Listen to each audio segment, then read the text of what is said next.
Hello everyone, I am Phoenix Tremaine, and this is my commentary on Divorce Court Season 20, Episode 13, Higgins versus Higgins. And this is my second time doing this because once again, I forgot to turn my mics on. I turned my lapel mics on, but I forgot to turn the main mic that's connected to the camera on. So here we go again. Hopefully this take will be as good as the last take. Hopefully you'll subscribe. You'll get to see more videos from me. I got all types of video coming for you from all different types of commentary that I know you're going to love. I have two channels. One is web series and movies, and the other one is called Phoenix Tremaine, which is the one you should probably watching right now. So let's get to it. This was an interesting case to me because it was a situation where the roles were reversed, and a lot of times women want a traditional man, but you don't get a traditional man unless you marry a traditional man. You get the man you married, not the man you want.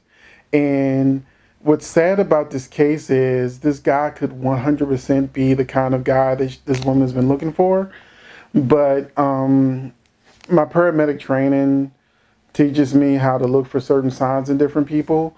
And I definitely feel like he's an alcoholic. I've been looking at his body language, even the way your size and certain different things about different body types. Even your complexion can change when you're an alcoholic. And I can definitely tell he has an alcohol problem. And also he probably has a huge self-esteem problem.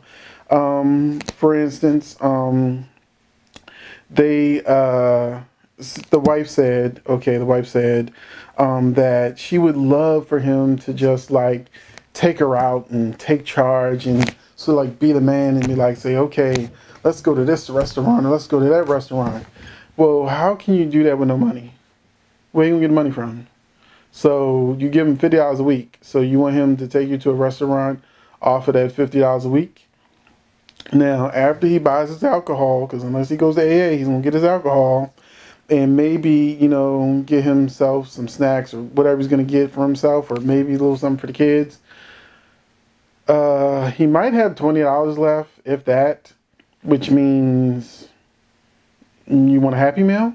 I mean, really, what do you, that's why I'm saying this man, he's been disabled in the sense that, a lot of times women that I know and have been around, we grew up in these broken neighborhoods, these broken families, these broken homes. And I don't know if he was raised by a single mother or not. I'm just going by my own personal experience. And a lot of times these women keep these men in the home and they don't get the man training they need. And before you get with a woman, before you get in a relationship, period, every man should have a period where they're out there, they're on their own, they're taking care of themselves, they're paying their own bills, and they're paying all the bills. That's how you learn. That's how I learned. I know so many guys that are living off of women, and it's ridiculous. It's like they are happy and they're content in the moment. The woman's frustrated because she's paying all the bills, and he's probably still cheating and doing what the hell he want to do anyway. So she's like, I'm taking care of you, and you still running the street and whatnot. But those are people that I know, and even the ones that aren't running the street, it's got to be a very humbling experience to get an allowance from your wife like she's your mother and you're a kid. It's a very humbling experience to, want to have your wife want you to take her out and you can't afford it. You marry the person that they are. And I think they can be a really great couple, but what they need is two things. One, he needs to get in AA. It's free. It's 24 hours a day. Somebody somewhere is running an AA meeting. And he also needs to be able to get out there on and get a job. And not a BS job. He needs a real job. He needs a job that's going to bring in some money to take care of her and them kids. So, because I think they said they got one kid together and they had some kids that separately. And I think that's what I remember. I didn't write the note down, but I know that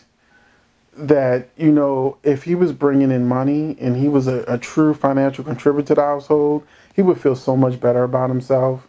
He would really be the man of the house, the king of the castle. And I think that she's the kind of woman who also doesn't want that burden to just like be all on her. It's okay to be a house husband if your wife is making a kind of salary that, it does make more sense for you to be in the house and take care of the kids and save on, childcare and things like that, because that can be a huge expense. Childcare can be a huge expense, especially if you've got more than one kid, and then just your lunch and all the stuff that comes with the daily expenses of being a working person with kids.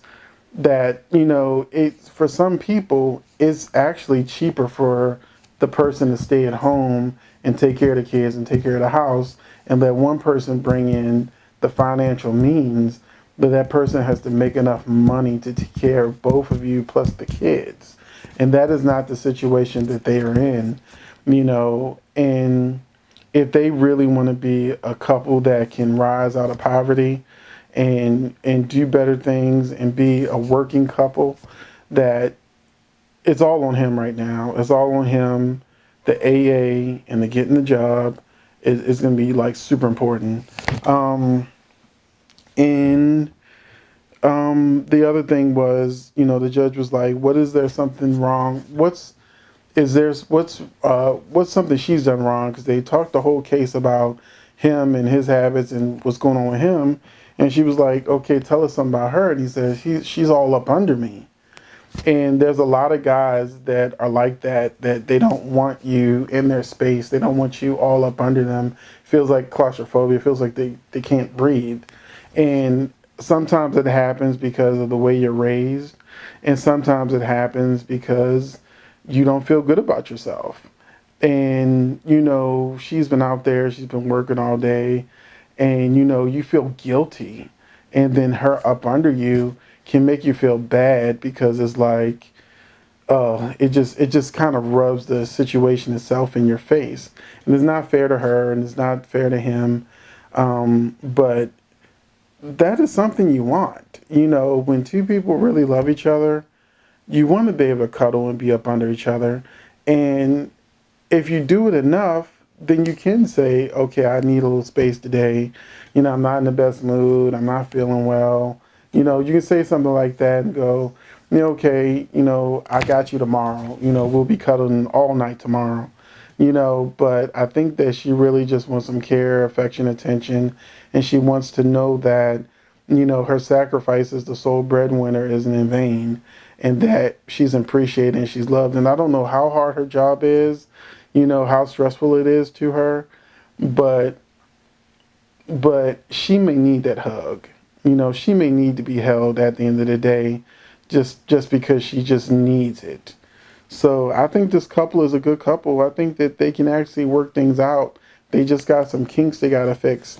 AA, he gets a job, because it can be done. Even if it means she has to make a sacrifice of him not being there, that she works during the day, and then he takes a night job and he works in the evening, and that means the only time the two of you will be together is on the weekend. People do it all the time. Until you get over the financial hump, that might be the answer or solution to what you have to do until the kids are old enough where they don't need to be monitored. They might be teenagers, they might be whatever.